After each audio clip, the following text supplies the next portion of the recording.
تو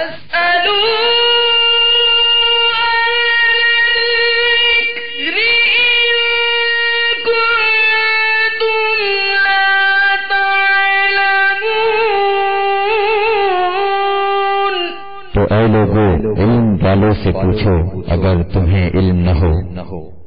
الحمد للہ رب العالمین والصلاة والسلام علی سید المرسلین اما بعد فاعوذ باللہ من الشیطان الرجیم بسم اللہ الرحمن الرحیم الصلاة والسلام علیک یا رسول اللہ الصلاة والسلام علیک یا رسول اللہ وعلی آلک واصحابک یا حبیب اللہ وعلى آلك واصحابك يا حبيب الله الصلاة والسلام عليك يا نبي الله الصلاة والسلام عليك يا نبي الله وعلى آلك وأصحابك يا نور الله وعلى آلك واصحابك يا نور الله۔ مدنی چینل کے ناظرین، آپ کو مدنی چینل کے سلسلے دارالافتاء اہل سنت میں مرحبا کہتے ہیں۔ الحمدللہ اس سلسلے کی برکت سے دنیا بھر میں رہنے والے ہمارے مدنی چینل کے ناظرین مختلف مواقع پر جو دین متین کے احکامات، جو فرض علوم اور ضروری زندگی سے تعلق رکھنے والے ضروری مسائل جو ہمیں درپیش آتے رہتے ہیں، الحمدللہ دارالافتاء اہل سنت کے سلسلے کی برکت سے ہم وہ مختلف احکامات سیکھتے رہنے کی سعادت حاصل کرتے رہتے ہیں۔ تو آج بھی انشاءاللہ عزوجل ہم سلسلے میں اپنی زندگی کے ایک اہم عبادت کے متعلقہ ضروری مسائل انشاءاللہ عزوجل سیکھیں گے۔ اس سے پہلے سرکار مدینہ صلی اللہ تعالی علیہ وآلہ وسلم پر درود پاک پڑھنے کی ایک فضیلت سنتے ہیں۔ چنانچہ شیخ طریقت امیر اہل سنت بانی دعوت اسلامی حضرت علامہ مولانا ابو بلال محمد الیاس عطار قادری رضوی دامت برکاتہ العالیہ اپنی ماہناز تالیف نماز کے احکام کے رسالے وضو کا طریقہ میں رحمت دو عالم صلی اللہ تعالی علیہ وآلہ وسلم پر درود پاک کی ایک فضیلت الترغیب و ترہیب کے حوالے سے نقل کرتے ہیں۔ چنانچہ آپ فرماتے ہیں، سرکار دو عالم نور مجسم شاہ بنی آدم رسول محتشم صلی اللہ تعالی علیہ وآلہ وسلم کا فرمان معظم ہے، جس نے دن اور رات میں میری طرف شوق و محبت کی وجہ سے مجھ پر تین مرتبہ درود پاک پڑھا، اللہ تعالی پر حق ہے کہ وہ اس کے اس دن اور اس رات کے گناہوں کی بخشش فرما دے۔ صلو علی الحبیب صلی اللہ تعالی علی محمد صلی اللہ تعالی علیہ وسلم صلاۃ و سلام علیک یا سیدی یا رسول اللہ صلی اللہ تعالی علیہ وسلم۔ مدنی چینل کے ناظرین، جیسا کہ ہم نے اس سے قبل بھی تمہیدی گفتگو میں سنا کہ ہم دارالافتاء اہل سنت کے سلسلے میں وقتاً فوقتاً جو ہماری روزمرہ زندگی کے ضروری مسائل ہیں، الحمدللہ وہ ہم سیکھنے کی سعادت حاصل کرتے رہتے ہیں۔ مختلف فرض علوم ہمیں سیکھنے کی سعادت ملتی ہے۔ تو آج بھی انشاءاللہ عزوجل ہماری زندگی میں جو اہم ترین عبادت جس کی ادائیگی کی ہمیں دن بھر میں کم و بیش 5 مرتبہ سعادت ملتی ہے، یعنی نماز، اس کے متعلقہ بہت اہم احکام انشاءاللہ عزوجل سیکھیں گے۔ قید العلم بالکتابہ، علم کو لکھ کر قید کر لو کا جو حکم ارشاد فرمایا گیا، میرے جن مدنی چینل کے ناظرین سے ممکن ہو سکے وہ ڈائری اور قلم لے کر یہ جو ضروری مسائل سوالات کی صورت میں پیش کیے جائیں گے، ہمارا جو ٹیلیفون ایڈریس، ٹیلیفون نمبر جو آپ اسکرین پر بھی دیکھ سکتے ہیں، یہ چلنے والا آپ ٹیلیفون نمبر ہے، اس پر آپ اپنی کالز ریکارڈ کروا سکتے ہیں۔ اس کے ساتھ ساتھ لائیو مدنی چینل یہ جو اسکائپ آئی ڈی ہے، اس پر آپ اپنے میسیجز بھی کر سکتے ہیں۔ تو ان سوالات کو، جو سوالات آپ کے سامنے پیش کیے جائیں، جو جوابات پیش کیے جائیں، اس کو بغور سنیں گے تو انشاءاللہ اس کی بہت برکتیں حاصل ہوں گی۔ ساتھ ساتھ لکھ لیں گے تو انشاءاللہ علم پختہ بھی ہو جائے گا اور دوسروں تک پہنچانے کا آسان ذریعہ بھی انشاءاللہ عزوجل ہمارے ہاتھ آئے گا۔ تو آج دارالافتاء اہل سنت کے ہمارے اسلامی بھائی یہاں موجود ہیں، ہم انشاءاللہ عزوجل ان سے شرعی مسائل سیکھنے کی سعادت حاصل کریں گے۔ تو آج کا جو ہمارا موضوع ہے وہ ہے مفسدات نماز، نماز کو توڑنے والی چیزیں۔ تو الحمدللہ جیسا کہ عرض کیا گیا، ہم دن بھر میں نماز مختلف جو اوقات میں 5 وقت میں پڑھتے ہیں، نماز پڑھتے تو ہیں، لیکن بسا اوقات اس طرح ہوتا ہے کہ عدم توجہ کی بنا پر، لا علمی کی بنا پر، شرعی مسائل نہ سیکھنے کی وجہ سے بسا اوقات ہماری نماز ٹوٹ جاتی ہے۔ تو آج انشاءاللہ اگر اسی حوالے سے انتہائی اہم مسائل ہم سیکھیں گے. ہو سکتا ہے زندگی میں ہم سے ایسی خطائیں کئی بار ہوئی ہوں, ہماری نمازیں اس وجہ سے جو شریعت کا حکم ہے, جیسا حکم ہے اس کے مطابق جو نماز ٹوٹنے والی صورتیں پائی گئی تو نماز نہیں ہوگی, تو یہ ہو سکتا ہے ہمارے ساتھ بھی مسائل درپیش آئے ہوں. تو انتہائی توجہ سے سنیں گے تو انشاءاللہ علم دین کا بہت زیادہ خزانہ ہمیں حاصل ہوگا. تو یہ سب سے پہلے تو عام طور پر جو اصطلاح نماز کے حوالے سے جس کا ہم نے ابھی شروع میں جس کا تذکرہ بھی کیا, مفسدات نماز, یہ عام طور پہ بولا جاتا ہے مفسدات نماز اتنے ہیں, فلاں فلاں مفسدات ہیں. تو یہ ارشاد فرمائیے کہ مفسدات سے کیا مراد ہے؟ الحمدللہ رب العالمین والصلاة والسلام علی سید الانبیاء والمرسلین. مفسدات نماز, مفسد کا یہ لفظ فساد سے ماخوذ ہے. فساد کا معنی خرابی, تو مفسد کا مطلب ہوتا ہے وہ چیزیں کہ جو نماز میں خرابی پیدا کرنے والی ہیں. اور لفظ مفسد ان خرابیوں کے لیے بولا جاتا ہے کہ ایسی خرابیاں کہ جن سے نماز ٹوٹ جاتی ہے, نماز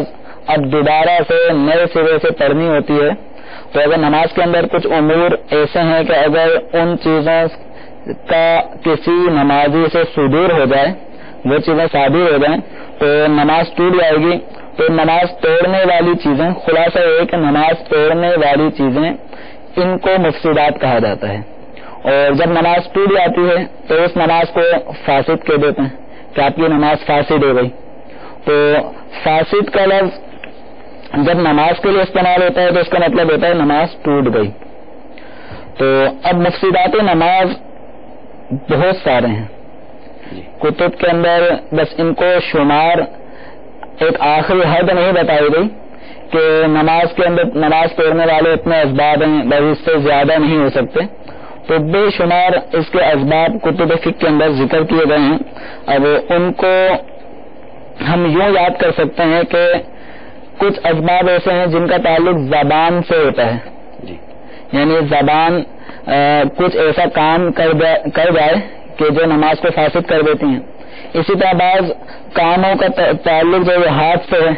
ہاتھ کچھ ایسے کام کر جاتا ہے کہ جس سے نماز فاسد ہو جائے گی. بعض امور کا تعلق جو وہ منہ سے ہے, تو منہ کے ذریعے سے بھی نماز پڑھنے والے افعال کیے جاتے ہیں. بعض چیزوں کا تعلق وہ جسم کی حرکت سے, اگر جسم کی حرکت کچھ ایسے امور کے حوالے سے ہوئی کہ جو نماز پڑھنے والی ہوتی ہیں تو ان سے بھی ٹوٹ جاتی ہیں. تو یہ یعنی بدن انسانی میں کہیں ہاتھ نماز فاسد ہونے کا سبب بن جاتا ہے, تو کبھی زبان فاسد ہونے کا سبب بن جاتی ہے, تو اس طرح کبھی انسان کا جسم بھی نماز فاسد کرنے کا سبب بنتا ہے. تو سب سے پہلے ہم زبان کے ذریعے سے نماز میں فساد کس طرح آ سکتا ہے. تو اس حوالے سے سب سے پہلی بات تو یہ ہے کہ ہم نماز شروع کرتے ہیں اللہ اکبر, یہ تکبیر تحریمہ ہے. اس تکبیر تحریمہ کو صحیح طور پہ اگر نہ پڑھا گیا, اگر کسی نے اللہ اکبر کو الف جو اللہ کے نام سے پہلے ہے اس پہ اگر کھڑا زبر لگا کے اللہ اکبر پڑھا, یا اس کو پڑھا اللہ اکبار, با کو کھینچ دیا, اس کو الف لگا کے پڑھا, تو یہ اس انداز میں اگر تکبیر تحریمہ پڑھی گئی تو نماز شروع ہی نہیں ہوگی, کیونکہ ان کے معنی میں فساد پایا جاتا ہے اور ایسا معنی بن جاتا ہے کہ جو اللہ تبارک و تعالیٰ کی شان کے لائق نہیں. حالانکہ نمازی کو نماز کی ابتدا میں اللہ کی پاکیزی, اللہ کی بڑائی بیان کرنے کا حکم ہے. تو اگر اس نے اس کا غلط تلفظ کیا تو معنی میں فساد پیدا ہونے کے باعث نماز شروع ہی نہیں ہوگی. اور اگر یہی تکبیر رکوع میں جاتے وقت غلط پڑھی تو اگر شروع میں صحیح پڑھی تھی اور رکوع میں جاتے وقت اللہ اکبر کہہ دیا تو اب نماز ٹوٹ گئی. تو تکبیر کا غلط تلفظ جو زبان سے ہوگا یہ نماز کے ٹوٹنے کا سبب بن جائے گا. اسی طریقے سے نماز پڑھتے وقت اگر کسی بھی طرح کوئی گفتگو کر لی تو گفتگو کرنے سے بھی نماز ٹوٹ جاتی ہے. اب چاہے وہ گفتگو جاگتے میں کی گئی یا کسی کو نماز میں نیند آ گئی، سوتے میں بھی گفتگو کرنے کی بعضوں کو عادت ہوتی ہے، تو اس طرح بھی نماز ٹوٹ جائے گی۔ گفتگو میں چاہے بھولے سے لفظ نکلا، چاہے جان بوجھ کے اس نے گفتگو کی، یا پڑھنا چاہتا تھا لیکن گفتگو نکل گئی، تو بعضوں کا جیسا ہوتا ہے کہ میں تو یہ کہنا چاہ رہا تھا نکل ہی گیا، تو خطا ہونے سے یا قصد ہونے سے یا صحو ہونے سے چاہے قلیل کلام ہو یا کثیر کلام ہو، یہ نماز کو فاسد کر دیتا ہے۔ ماشاءاللہ، بہت احسن انداز میں آپ نے چند امور کی طرف توجہ دلائی۔ میرے مدنی چینل کے ناظرین نے بھی یقیناً اس بات کو سمجھنے کی کوشش کی ہوگی کہ دیکھیے ہم کتنی مشقت کرتے ہیں، اپنا کام کاج چھوڑتے ہیں، فجر کا وقت ہے آرام چھوڑتے ہیں، دن بھر کے تھکے ہارے آئے، عشاء کا وقت ہے آرام کرنے کو جی چاہ رہا ہے، اپنے آرام کو چھوڑ کر نماز کے لیے جاتے ہیں۔ اتنی اہم عبادت، اس کی اہمیت یہ مسلمانوں کے لیے بالکل واضح ہے۔ اب اس عبادت کی ادائیگی کے لیے ہم کوشش بھی کرتے ہیں، لیکن ضروری شرعی مسائل نہ سیکھنے کی وجہ سے بسا اوقات ایک آدمی عرصہ دراز تک نمازیں پڑھتا رہتا ہے، لیکن یہ وہ بنیادی غلطیاں ہیں، اللہ اکبر کہنا یا اس کے اندر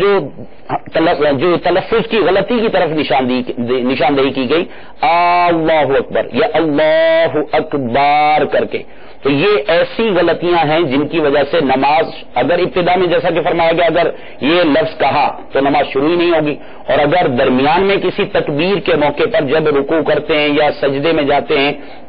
تو اگر یہ تکبیر کی غلطی ہوئی تو اس صورت میں نماز فاسد ہو جائے گی۔ تو حضور کچھ کالز بھی ہیں، تو آئیے اپنے سلسلے میں کالز شامل کر لیتے ہیں۔ صلو علی الحبیب صلی اللہ تعالی علی محمد۔ السلام علیکم۔ وعلیکم السلام ورحمۃ اللہ وبرکاتہ۔ میں اختر علی قاری لاہور سے بات کر رہا ہوں، اور میرا آپ سے سوال یہ ہے کہ اگر کوئی ماں گھر میں نماز پڑھ رہی ہے اور کوئی بچہ جو سال کا اور اس کے آگے بیٹھ جاتا ہے، تو کیا وہ عورت اپنی نماز جاری رکھ سکتی کہ نماز ٹوٹ جائے گی؟ السلام علیکم۔ وعلیکم السلام۔ السلام علیکم ورحمۃ اللہ وبرکاتہ۔ وعلیکم السلام ورحمۃ اللہ وبرکاتہ۔ محمد شکیل قادری منڈی بہودین سے بات کر رہا ہوں۔ میرا سوال یہ ہے کہ اگر امام صاحب جماعت کروا رہے ہوں اور آخری رکعت کی اتحیات میں بیٹھے ہوئے ہوں اور اس دوران اگر ان کا وضو ٹوٹ جائے تو ایسی صورت میں کیا کرنا چاہیے؟ جواب دیں، جزاک اللہ خیرا۔ السلام علیکم۔ وعلیکم السلام۔ میرا نام شکیل طارق میں کہتا ہوں، بات کر رہا ہوں۔ نماز شروع کی اور اس میں نیت نہیں ہے، جیسے آپ مسجد میں نماز اللہ اکبر کر کے شروع کر دی اور یاد آیا کہ نیت میں نے کسی نماز کی نہیں کی، سنت نہ فرض کی، تو یہ نماز تو بھی آیا کہ اس کا کیا کفارہ ادا کرنا پڑے گا؟ دوبارہ نماز نکالنی پڑے گی، نیت نہیں کوئی بھی کی؟ السلام علیکم ورحمۃ اللہ وبرکاتہ۔ وعلیکم السلام۔ میرا نام مظہر آباد سے، میں مدینہ الاولیاء ملتان شریف سے بول رہا ہوں۔ میرا سوال یہ ہے کہ نماز سے پہلے اگر منہ میں کسی چیز کی مٹھاس ہو یا نمکینی ہو، کیا نماز کے دوران اس چیز کو نکل جانا، یعنی وہ جو لعاب ہوتا ہے، اس سے نماز ٹوٹ جاتی ہے؟ السلام علیکم ورحمۃ اللہ وبرکاتہ۔ وعلیکم السلام ورحمۃ اللہ وبرکاتہ۔ ماشاءاللہ ہمارے کالرز اسلامی بھائیوں نے کالز کی۔ اختر علی اتاری مرکز العلیہ لاہور سے انہوں نے سوال کیا کہ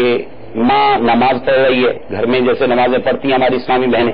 اور بچہ سامنے آ جاتا ہے، سامنے آ کے بیٹھ جاتا ہے، بچہ گزرتا ہے، یا اسی طرح بچے شرارتیں کرتے رہتے ہیں، تو اس صورت میں کیا وہ نماز جاری رکھے گی، توڑ دے گی؟ اس کے بارے میں کیا حکم ہے؟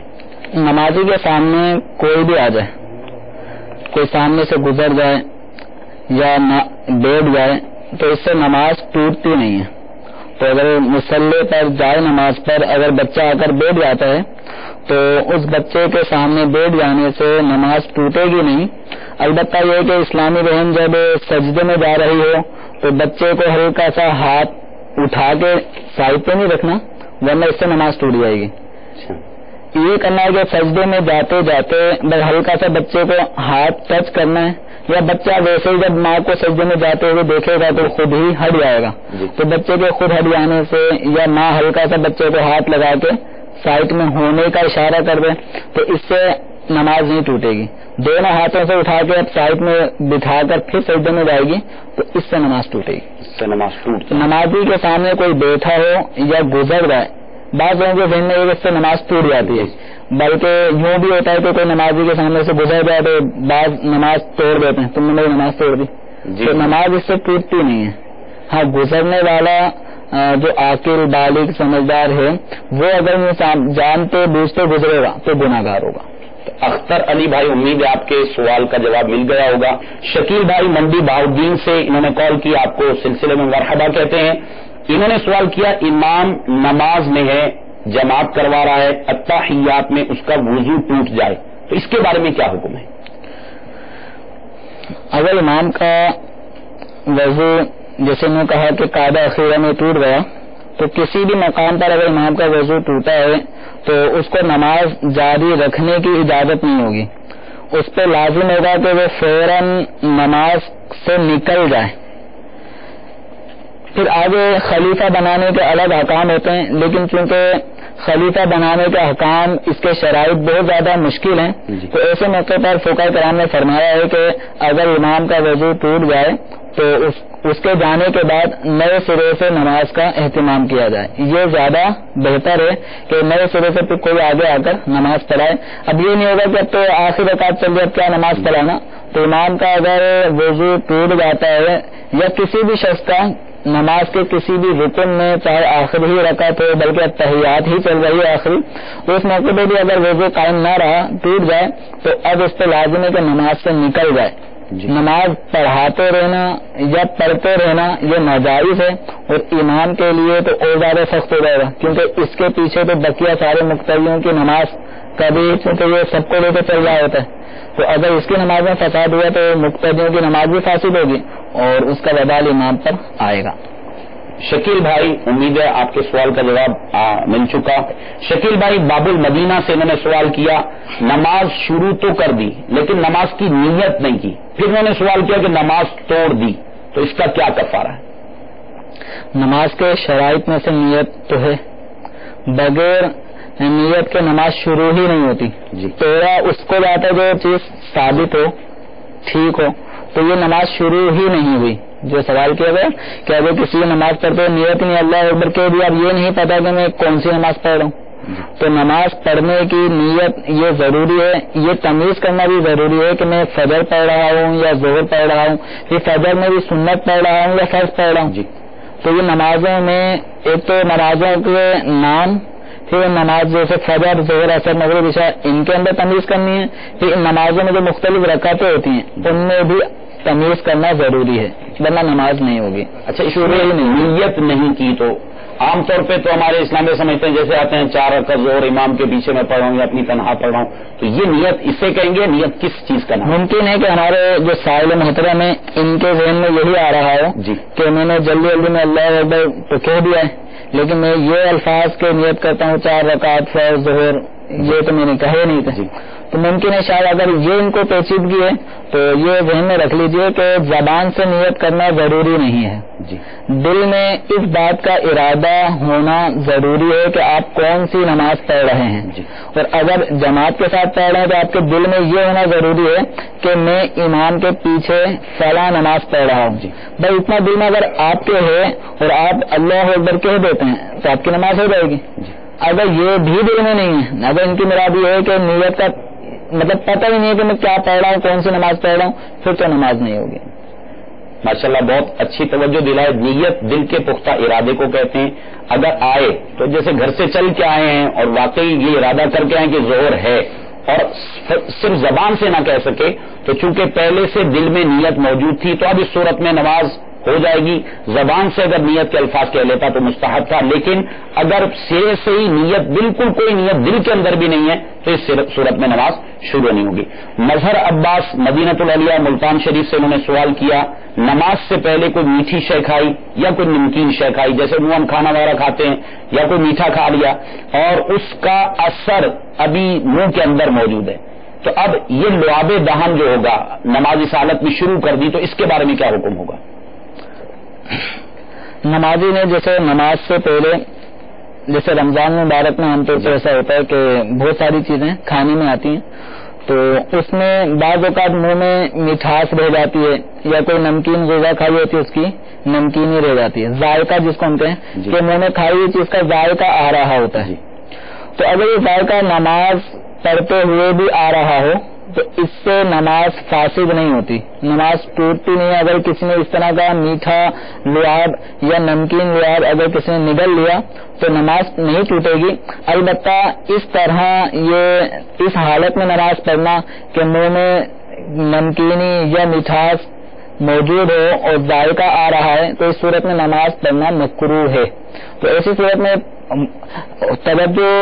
کرنی چاہیے، نماز پڑھنے والے کے منہ میں کسی قسم کے ذائقے دار چیز کے اثرات نہ ہو، اچھی طرح کلی کر کے پھر نماز کی طرف جائیں۔ ماشاءاللہ مظہر عباس بھائی، آپ کو یقیناً سوال کا جواب مل چکا کہ نماز پڑھنے سے پہلے اگر کوئی شے کھائی ہے اور فقط اس کا اثر ہے اور مطلب جیسے عام طور پہ ہوتا ہے میٹھا یا نمکین اثر وہ موجود ہے، تو اس صورت میں نماز شروع کرنے سے پہلے بہتر یہ ہے کہ کلی وغیرہ کر لی جائے تاکہ اس کا اثر چلا جائے، لیکن اگر اس حالت میں نماز شروع کر دی تو نماز اس سے فاسد نہیں ہوگی، نماز مکروہ ہوگی۔ مزید کچھ کالرز ہیں، ان کی کالز بھی لے لیتے ہیں۔ صلو علی الحبیب صلی اللہ تعالی علی محمد۔ السلام علیکم ورحمۃ اللہ وبرکاتہ۔ وعلیکم السلام ورحمۃ اللہ وبرکاتہ۔ میرا ضرور آپ سے سوال یہ ہے کہ ایسے جائے نماز جن کے اوپر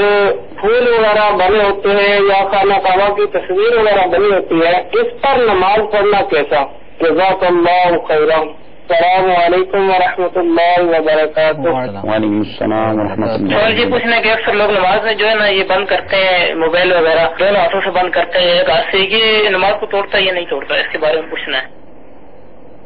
السلام علیکم ورحمۃ اللہ وبرکاتہ۔ وعلیکم السلام ورحمۃ اللہ وبرکاتہ۔ اسلام بھائی میرا یہ سوال ہے کہ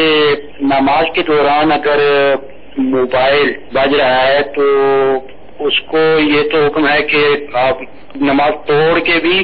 اس کو بند کریں۔ آپ اگر فرض یا کوئی دوسری رکعت میں ہے تو وہ اگر نماز توڑ دیتا ہے پھر اب وہ دوسری رکعت سے دوبارہ نیت کر کے شروع کرے گا یا پہلی رکعت پڑھے گا؟ کوئی اس کی شرعی رہنمائی فرما دیجیے۔ پہلے ہمارے کالر تھے، ان کا سوال یہ تھا کہ ایسی جائے نمازیں جن پر پھول بوٹے بنے ہوتے ہیں یا خانہ کعبہ کی گنبد خضرا کی تصویر بنی ہوتی ہے، جیسے کہ عام طور پہ جتنی ہمارے یہاں یہ جائے نمازیں حجاج یا عام طور پر عمرے سے آنے والے لوگ تحفے میں دیتے ہیں، اسی طرح عام طور پر جو ہمارے ہاں عام طور پر مروج ہیں وہ جائے نمازیں، تو اس ایسی جائے نماز پر نماز پڑھنا کیسا؟ جائے نماز پھول پتیاں بنی ہوں یا مختلف قسم کے ڈیزائن بنے ہوئے ہوتے ہیں یا کعبۃ اللہ شریف کا عکس بنا ہوا ہوتا ہے یا گنبد خضرا بنا ہوتا ہے، تو اس طرح کی جائے نمازوں پر نماز پڑھنے سے نماز ہو جاتی ہے۔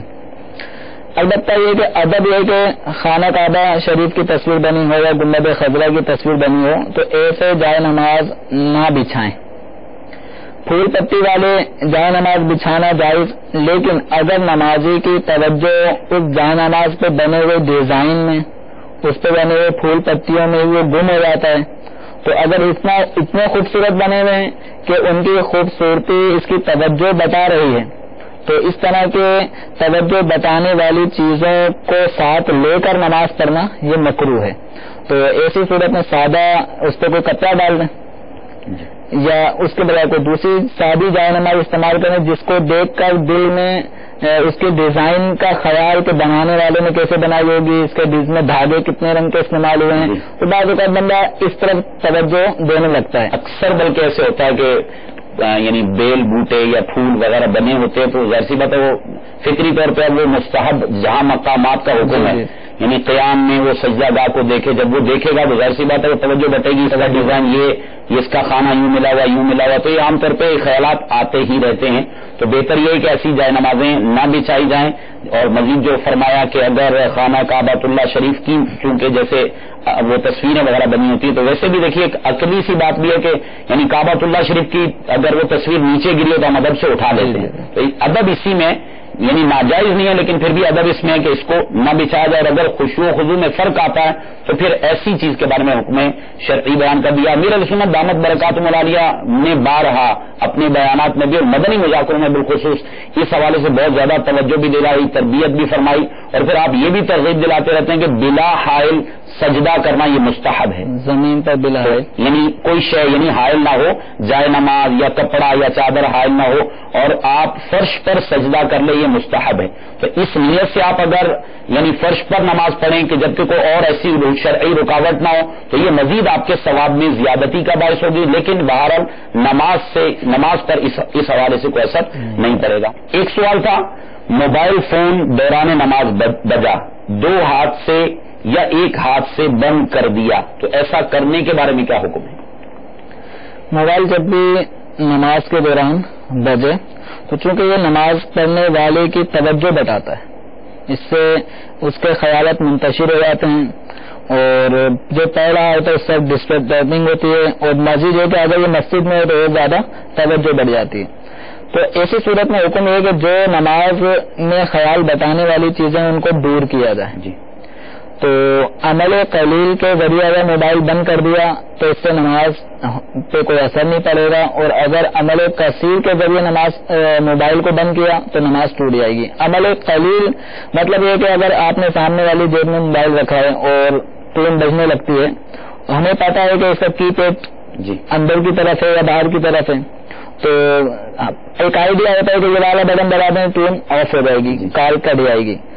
تو اگر اس طرح عمل قلیل کے ذریعے سے بٹن دبا کر یا سائڈ گیئر میں اور ہمیں آئیڈیا ہے کہ کی پیڈ اس طرح سے یہ والا بٹن دبانے سے کال منقطع ہو جائے گی، تو اس طرح کرنے سے نماز نہیں ٹوٹے گی، بلکہ نمازی کو حکم ہے کہ موبائل کی ٹون آف کرے عمل قلیل کے ذریعے. اور عمل کثیر کے ذریعے اگر اس نے موبائل کو بند کیا تو نماز ٹوٹ جائے گی. مثلا اب وہ پریشان ہو گیا، پزل ہو گیا کہ کروں کیا کروں، بند نہیں ہو رہا، تو بعض اوقات وہ موبائل جیب سے نکالتے ہیں، نکالنے کے بعد وہ سامنے رکھ کر پھر اس کو بند کیا یا دونوں ہاتھ سے بند کیا تو اس طرح نماز ٹوٹ جائے گی. عمل کثیر بھی نماز کو فاسد کر دیتا ہے. عمل کثیر کی تعریف کی گئی ہے کہ نماز پڑھنے والا شخص ایسا کام کرے کہ اس کو اگر کوئی شخص دیکھے تو اسے نماز میں خیال نہ کر. اب مثال کے طور پر میں نماز کے لیے کھڑا ہوں اور اس حال میں موبائل جیب سے نکالنے کے بعد پھر میں اس کو سامنے رکھ کر پھر وہ بٹن چلانا شروع کر دوں، تو یہ کنڈیشن ایسی ہے کہ جو بھی مجھے دیکھے گا وہ یہ سمجھے گا یہ نماز نہیں پڑھ رہا. تو اگر اس طریقے سے نماز میں موبائل بند کیا تو نماز ٹوٹ جائے گی. دونوں ہاتھوں میں لے کر پھر موبائل آف کیا تو نماز ٹوٹ جائے گی. ماشاءاللہ بہت پیارے انداز میں رہنمائی فرمائی کہ موبائل عموماً آج کل تقریباً ہر مسلمان ہمارے اسلامی بھائی کے پاس موبائل ہے،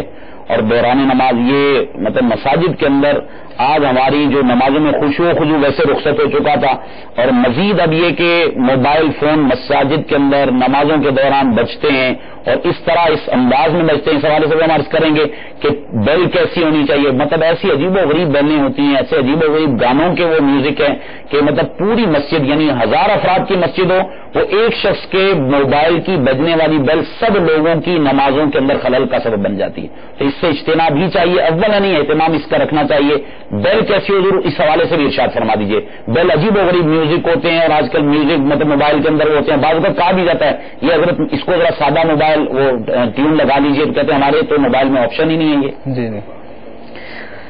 ویسے پہلے سے اگر ٹون سادی رکھنے کا ذہن ہوگا تو ہم ایسے موبائل ہی نہیں خریدیں گے کہ جن میں سادی ٹون ہی نہیں ہوتی. بہرحال